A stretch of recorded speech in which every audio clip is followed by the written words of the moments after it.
In this lesson, I'm going to show you the secret to sounding musical using finger-picking patterns on your guitar.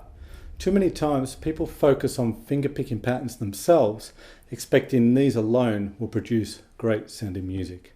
Truth be known, the patterns themselves are only part of the picture. Hi, I'm Simon Candy from Acoustic Guitar Lessons Online.net.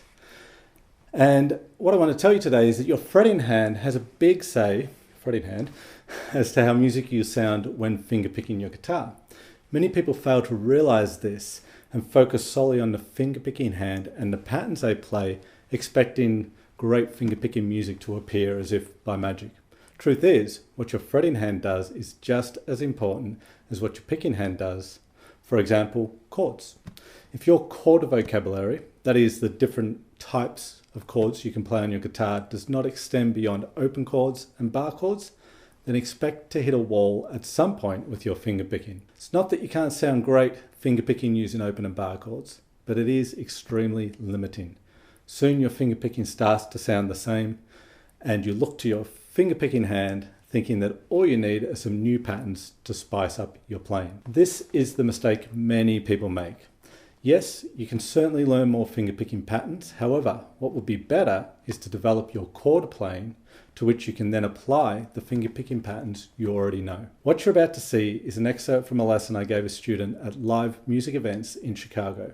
Watch carefully as I demonstrate one way in which you can spice up your finger-picking guitar playing that does not involve changing anything with your finger-picking hand and the patterns you already know how to play. Now, I believe you had a question about coming up with your own finger-picking patterns and not playing the same thing all the time. Correct. Is that right? So by own finger-picking patterns, do you mean to just improvise ones on the spot, like not having to think about what you're doing so much and just being able to... Yeah, correct. Just not like just do the same stuff with my fingers so it sounds the same always. So try to be more creative. Okay. Can you do a little finger picking on something? Yeah.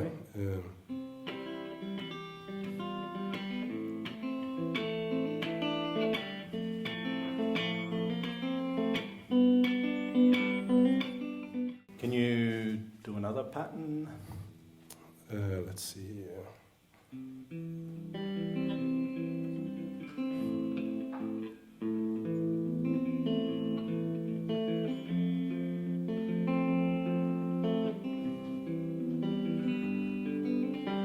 You know the name of that pattern? Travis picking? Yeah, Travis picking. Yes, I've seen the stuff you had, so Okay. I tried to learn that, but I still feel like it's just the same stuff. I want to, yeah. Okay. Do you you play open chords? Do you play bar chords? Are there any other types of chords you use in your finger picking?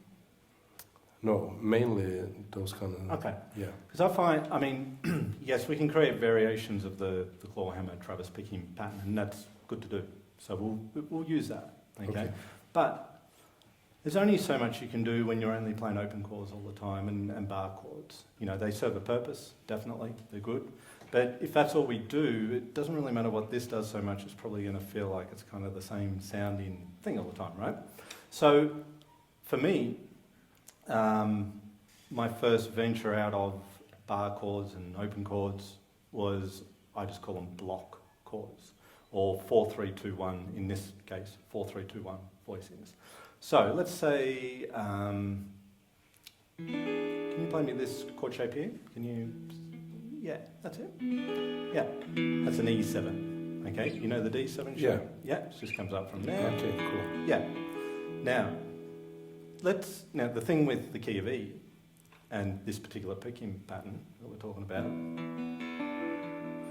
is that you can, right, because you've got the low.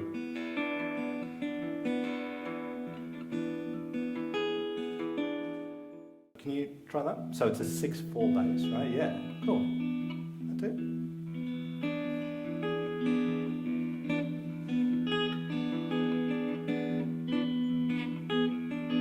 Okay, now, the good thing about this is we've got other voicings of the same chord on the same string set. So I can bring it up here and I can be playing another inversion of that E7 chord. So can you if you take the 2 fingers through from this shape and just move them up to the 7th, and then these switch around a bit, so this one goes on the, yeah. Now we can do,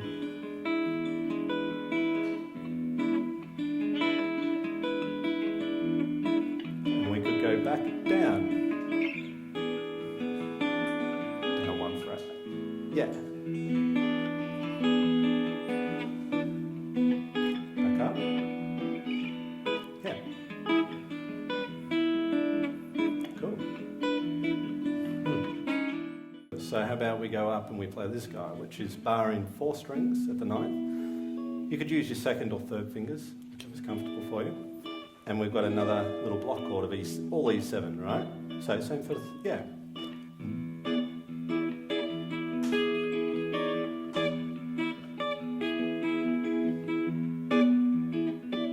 And we've got another guy where we can bring it up. Similar thing, we're barring 4 strings at 12, put in the 2nd finger on, and we can do.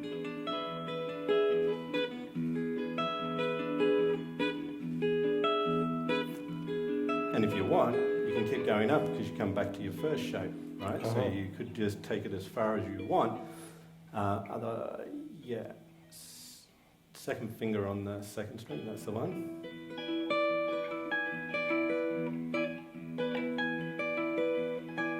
Go up again, right? But we can go. The point is, right? Yeah, we've got 1 chord here, yeah, right? But we can get all that variety in sound just by having different inversions of the same chord. And in this application, it's taking that Travis picking pattern and applying it to the E7, or because we don't need to fret anything on the lower string. We can do the same thing with A7, okay? Because we've got the A open string. So. Let's go with this guy here. This is the, I mean, I know you probably know that. This is standard open chord. Yeah. That's the equivalent of our E that was up here. Now, here, we can either go with a 5/4 bass with the thumb, picking pattern. So we might go, or we could go 5/4, 6/4. Whatever's easier. Main thing is we start from the A string, right, to set up the base of the chord. Then we can come up, like we did with the E7, so we can come up here and whack our 2nd finger on there, same thing.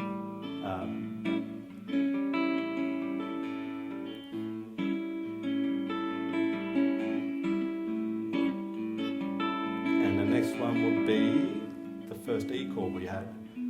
So the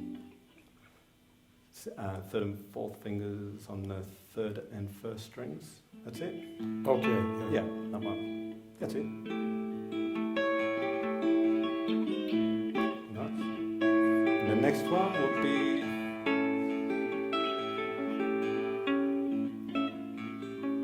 That's it. Yeah. And we could go up to where we started, and yeah, we could, if we want to go all the way up there, we could do that. Maintaining that bass there. So it's not the right hand that's the issue, it's mainly what I play in the left hand, actually? Yeah, I mean, yes, we can build more variety in the right hand, so we'll touch on that, but it's more left hand.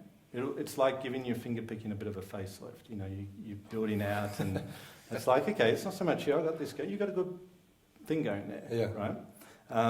So it's expanding out here, makes a massive difference. So if we were playing a blues, instead of just do an A, E,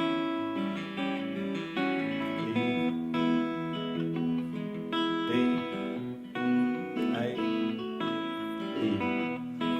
Now, we can expand out, right? Still E, A, D, A, E. Fingerpicking patterns are like strumming patterns. There are only so many variations, and the variations themselves are not what determine how musical you sound when fingerpicking your guitar. Don't simply practice fingerpicking patterns with a goal to learn as many as possible. All you need are a few fingerpicking patterns to get you started. Then it's all about developing your fretting hand so you can showcase your fingerpicking in the best light possible. If you like the block chords that I was teaching in this video, then you'll love this free ebook I've created for you in my Jazz Concepts for Acoustic Guitar series, simply titled Block Chords. In this ebook, you're going to learn the 3 main block chord types for your guitar playing and how to create great music with them. I will also show you how to best visualize these shapes on your guitar so you never forget them. It's as easy as changing one single note in each block chord shape. You will also learn a system for easily relating the block chord shapes to each other all over the fretboard so you can play any chord you like in any position with ease. Just click the link in the top right corner of the video or the link below in the description to download your free copy of the Block Chords ebook. Let me know in the comments section ways you like to showcase your fingerpicking as far as your fretting hand is concerned. Do you agree that it's not about how many fingerpicking patterns you know, but how many ways you can use those patterns? Maybe you do, maybe you don't, but I'd love to hear from you. I read every comment, so do let me know your thoughts. If you like this video, hit that like button and subscribe to the channel. And don't forget to hit the notification bell button so YouTube can tell you when I put up a new video. This is Simon Candy from AcousticGuitarLessonsOnline.net. Thanks for watching this video. I really appreciate your time and I look forward to seeing you in the next video.